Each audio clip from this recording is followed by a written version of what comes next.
Hello and a very warm welcome to Rajya Sabha Television. You're watching this special telecast with me, Frank Razan Pereira. NITI Aayog Vice Chairman Rajiv Kumar on Friday termed the speed of India's economic recovery as a pleasant surprise and said manufacturing shows a positive growth that confirms a rebound.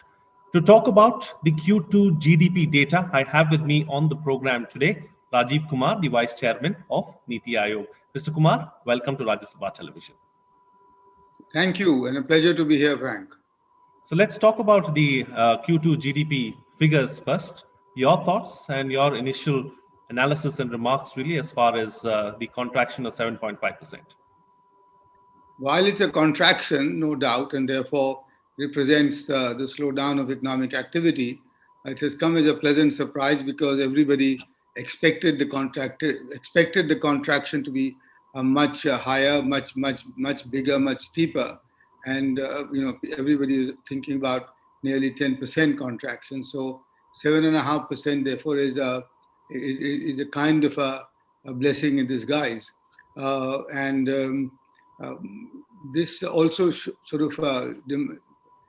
this kind of demonstrates that the economic activity has picked up as the lockdown has been diluted, has been lifted in many parts of the country, and the best surprise was the positive growth registered by the manufacturing sector, which, as you know, is about about something like 18% of the economy, and that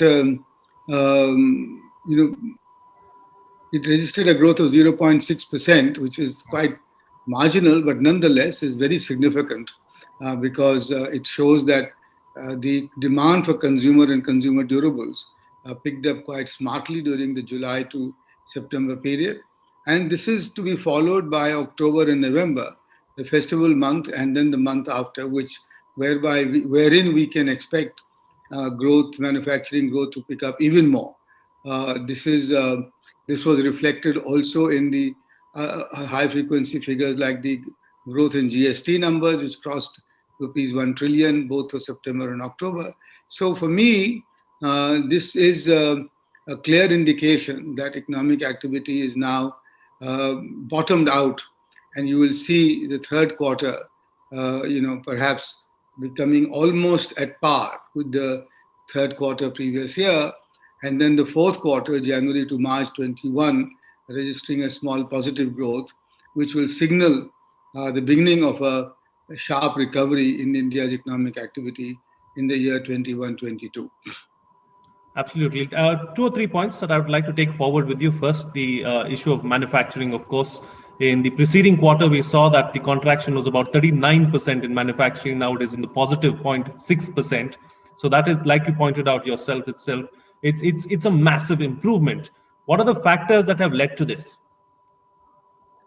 I think the factors that have led to this recovery, a rebound in manufacturing. One is clearly pent-up demand for manufactured items because during the lockdown in the first quarter, there was simply no place where consumers could go and meet even their essential requirements of manufactured products. While we had seen some of that being substituted by e-commerce, activity, there is no replacement for the opening up of shops and markets and so on. So that's one clear indication. The second one is that the two-wheelers and small cars, they experienced a sharp recovery, and that is because people took to private transport in place of public transport, which was closed. And so both those sectors showed a very, very smart recovery. The third was the continued resilience of the Indian agriculture, which was reflected in the positive growth rate of tractors and fertilizers both, because the demand for there remained buoyant, and that was the third. The fourth, finally, I think overall, it's really the normal activity resuming on the middle class consumer market, which as you know is very large in India, domestic market. I think all those factors put together contributed to the sharp recovery in the manufacturing sector. You spoke about pent up demand and the festive season. Now, the festive season is behind us, and most of the pent up demand has been met as well. So, could that be a cause for concern or a cause for worry going forward? Not a cause of concern or worry, but a cause for considering possible other policy measures to ensure that this demand remains sustained. And I think this is where the Honorable Finance Minister has indicated, more than once actually, that the government stands ready to come up with another stimulus if required, if the demand starts flagging down. And so I think that's what is being watched very carefully and will be watched now going forward, because some of the indicators have begun to plateau, as it were.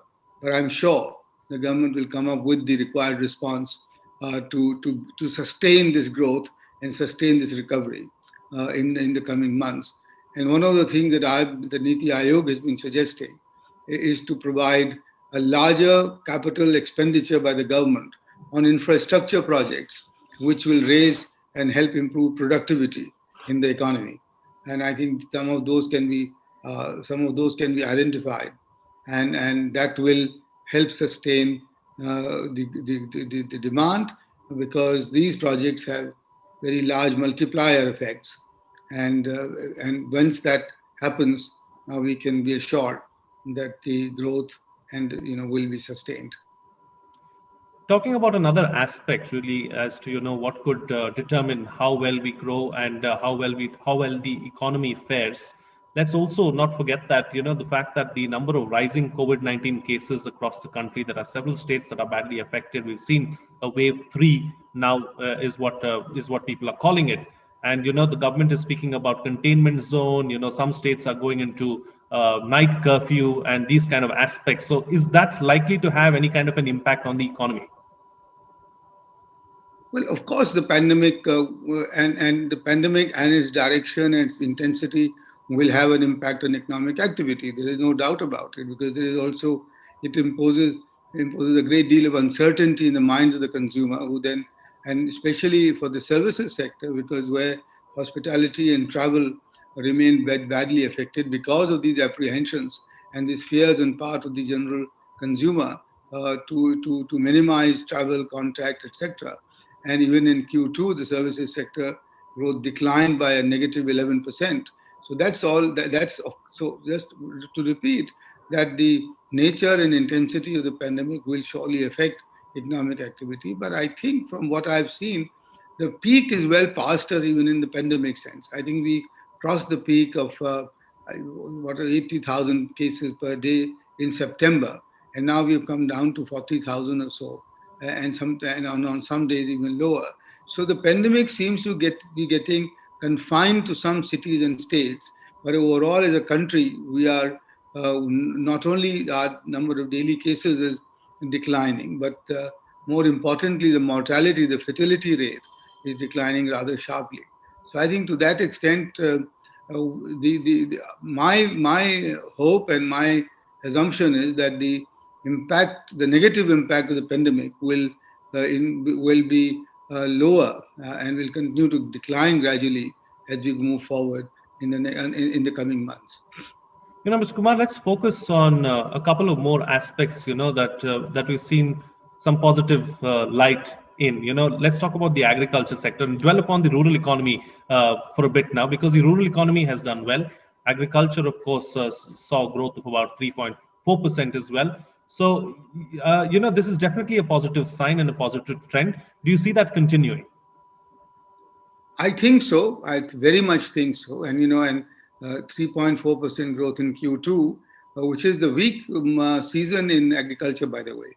It's post Rabi and pre Kharif, because July, September, and now the Kharif output is starting to come in. And I just read that the procurement is 18% above the previous year, so that's very high. And I think this higher procurement should put to rest everybody's fear that the government is not going to procure enough output or as much output as it has done in the past. But that has been some of the misinformation that's been spread among the farmers, that the Food Corporation of India and the government will step back from their procurement responsibilities. It's not the case. And the three reforms that have been ushered in by the government, which liberate the farmer from the stranglehold of the mandis, and allow the farmer to sell to whoever she may like and wherever she may like, I think will further ensure that agriculture growth, the incentive for the farmer to become more productive and to grow more will be higher. And more importantly, these reforms will attract investment in agro processing sectors and agro industries, because here now is the chance for the investor to buy directly, the agro processor to buy directly from the farmer and then put it out in the market. We know that hardly 10% of India's agricultural output is processed at the moment, and in the US it's about 70%. So there's a huge scope here, and so of increasing higher investment, and also because you've now amended the Essential Commodities Act, the third of the three reforms, the traders can begin to stock goods for exports and be free from the fear, the Damocles sword hanging over them. So I think because of the reforms, because of the very high resilience of our farming community and the measures that government has taken, we will continue to see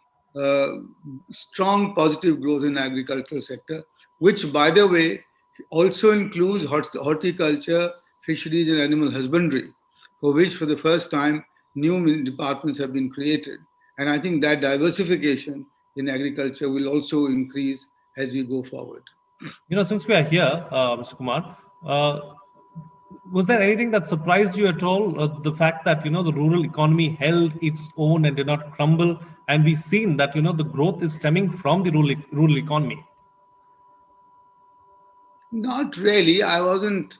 I wasn't surprised because, see, because you must remember that within the first week of the declaring of the lockdown, the government took care to make agriculture an essential services, and therefore all functions and operations within the agricultural sector were left unimpacted by the lockdown that was being that was being imposed on the economy and in the urban sector.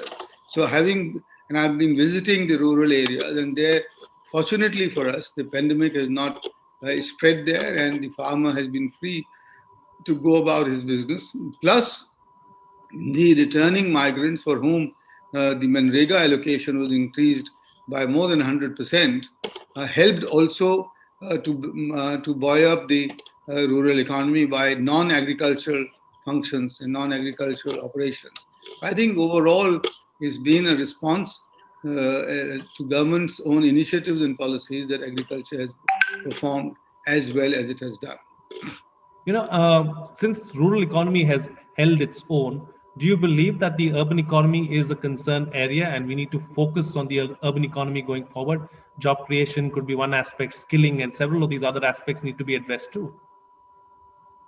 These are all valid concerns. These are all valid issues which the government is grappling with and addressing actually in the meantime. So I was just taking a review meeting on the apprenticeship schemes and the skilling schemes, and the ministry is well seized with the matter. They are coming up with new provisions. The Pradhan Mantri Kaushal Vikas Yojana has had a very good response in the past 6 months in the skilling in the skilling things. But the urban economy, more and more you would see urbanization and urban housing and urban development as one of the main drivers of economic activity in the country. And I think that's where, again, a pleasant surprise came about in the second quarter, that the construction activity, their contraction improved from a negative 50% to 8.6%. And therefore that's now beginning to start firing the construction side. But urban employment, I am concerned. The one I'm concerned is about the self-employed, which is the professionals, which are the small traders, the small producers, a very large number of small and medium enterprises, and there I dare say the government's outreach has been very significant in terms of the credit guarantee that it afforded of 3.5 lakh crores, of which I think there are 45 lakh small and medium enterprises took advantage of this and got new loans. The RBI has made lending much far more feasible and far more liberal for the small and medium enterprises. The Mudra loan scheme has also gone ahead. But in the urban sector, I think that's an area where, as we said, is now where the focus should be, because the rural economy has stood on its own, and it's in the urban sector where services are also concentrated, which will need further attention as we go forward. We'll just take up services in just a bit, but as far as the urban sector is concerned, Mr. Kumar, what should be the immediate solution, or what should be done in the immediate near future, and what should our long-term agenda be? I missed, for which sector? For the urban sector. No, you see, the urban sector is a very big, sort of monolith. Within the urban sector, you have a large number of subsectors. So I think one shouldn't really be talking about urban sector as a whole, because urban includes manufacturing, services, trade, restaurants, all of that. So I think it's all of these subsectors which require to be attended to. But the one that I sort of mentioned as urban is the growth of housing, because that is a part that is an integral part of the urban sector, and that's where I think a very large project on workers' housing could be taken up, because that will improve the workers' welfare, the workers' living, plus also improve their real wages and provide to the manufacturing sector a support for providing better housing for the workers, which will improve their own productivity. Now, this can be done in partnership with the private sector and the private builders, and therefore can have very short gestation periods. Now, if we can do that, and you can combine that with slum rehabilitation, in large parts of our country, across the country as a whole, I think that could be one very big stimulus and impetus to economic activity in the coming months. Absolutely. And since we are here, Mr. Kumar, my last couple of questions to you. As far as trade and services are concerned, do we need to focus there as well? Because, services and trade are both down. No, of course we need to focus there, but I think they will come up as the pandemic goes down. Because those are two sectors where the pandemic has a major impact. But here, one silver lining that I found in talking to some of the people in the hospitality sector is that the luxury segment of hotels and hospitality have begun to see a very good growth, and the occupancy rates have reached above 55-60%, because Indians who would ordinarily be traveling abroad at this time, being unable to do so, are now beginning to travel to these luxury destinations, because where they are assured of safety and and immunity from the pandemic.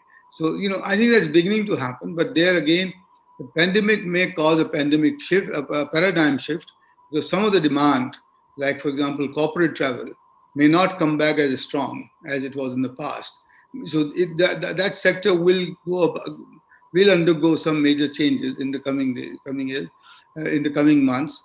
But the government is ready to support it, in ways whereby the supply side response could improve as demand begins to shore up.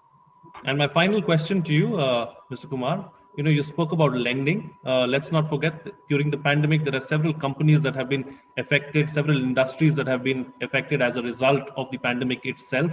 Is there a worry somewhere down the line that it could pose a problem to the banking NPAs? Yes, that is always a problem. That's always an issue, a big concern. I'm glad to note that the RBI is well seized of the matter, and there are proposals at the moment to permit the banks to restructure the loans of those companies which were going concerns and which had zero NPAs at the beginning of March. Now, if that happens, then a large number of companies could be saved from becoming non-performing accounts, because the pandemic has hit them. They are unable to service their loans, and therefore they shouldn't be held responsible. and the banks should not be asked to provide for them, because that will erode their capital. So I think that proposal, which is now being considered, to permit the restructuring of loans which were not non-performing and which were good loans, so which were in good stead on the 1st of March, I think will help a lot in preventing unnecessary mortality and unnecessary stress in the corporate sector, and then as well as in the banking sector. So I think there are the government is seized of the matter, and I'm sure will take steps to prevent the undue stress emerging in the banking sector. Thank you, Mr. Rajiv Kumar, for joining me on the program and sharing your views. And as you leave, please share your thoughts, your final thoughts on the best way forward and what to expect from Q3. Well, Q3, as I said, and I must compliment you on your style for asking yet another question. But the Q3 is, I think, will be nearly a zero growth, maybe a very small negative or positive. But the Q4, as I said, will surely see positive growth. And my hope, my estimate, my hope is that we'll do better than the RBI's forecast of negative 8.9%, for the year 2021. And if we do that, we will lay the foundation for a faster, sharper recovery in the next financial year. Mr. Rajiv Kumar, a pleasure having you on the program. Thank you so much for joining me on Rajya Sabha Television. Thank you, Frank. It was a pleasure to be here. Thank you very much.